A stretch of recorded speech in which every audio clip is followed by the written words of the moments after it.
সিং করে কোটিপতি নীলফামারীর রায়হান দারিদ্র্যের কাছে হার না মেনে প্রতিটি লক্ষ্যকে গুরুত্ব দিয়ে সফলতার সিঁড়ি বেয়ে উপরে উঠছেন তিনি। শুরুতে বেচতে হয়েছে ঘরও। নিভৃত পল্লীতে বসে ফ্রিল্যান্সিং করার পাশাপাশি নিজের আইটি প্রতিষ্ঠানে বিনামূল্যে কাজ শিখিয়ে পথ দেখাচ্ছেন এলাকার তরুণদের। এমন সফল মানুষের গল্প তুলে ধরেছেন জুয়েল আহমেদ।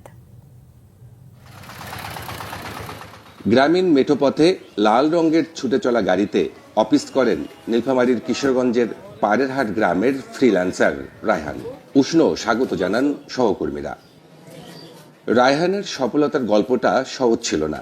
অভাব এতই প্রকট ছিল যে একটি কম্পিউটার কিনতে চাওয়ায় বাবাকে বেচতে হয় 3 বসত ঘরের একটি।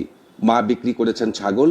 সেই কম্পিউটার দিয়েই 18 বছরেই হয়ে ওঠেন অনলাইন মার্কেট প্লেস আপওয়ার্কে টপ রেটেড প্লাস ফ্রিল্যান্সার। পেয়েছেন সরকারি স্বীকৃতিও।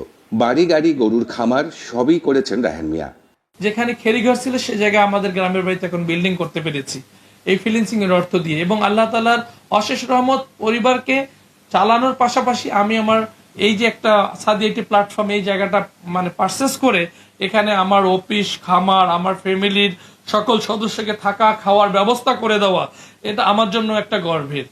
জীবনের কঠিন সময় পার করে সাফল্য উপভোগ করেছেন রায়হান। ছোট ভাইদের স্বাবলম্বী করে সংসার এখন দুধে ভাতে। নিজের গড়া সাদিয়া আইটি ফার্মে গ্রামের তরুণদের দেখিয়েছেন আলোর পথ। ঢাকায় যেখানে ছিলাম সেখানেও সে আমাদের অনেক কয়েক লাখ টাকা ঋণ ছিল। ওখানে আমার বড় ভাই ওই ফ্রিল্যান্সের কাজের টাকা দিয়ে ওখান থেকে আমাদেরকে উদ্ধার করে নিয়ে পরে গ্রামে চলে এসছে। এলাকাবাসীও আমাদেরকে আমার ভাইকে ভালোবাসতেছে, উজ্জীবিত করতেছে, আনন্দ দিতেছে, সম্মান দিতেছে। বর্তমানে আমি ফাইবারে একজন টপ রেটেড সেলার হিসেবে কাজ করতেছি।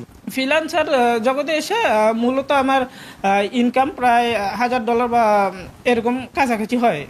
রায়হান স্বপ্ন দেখেন আরো বেশি মানুষ ফ্রিল্যান্সিংয়ে এগিয়ে আসুক এবং বৈদেশিক মুদ্রা আয় করে সচ্ছল হোক।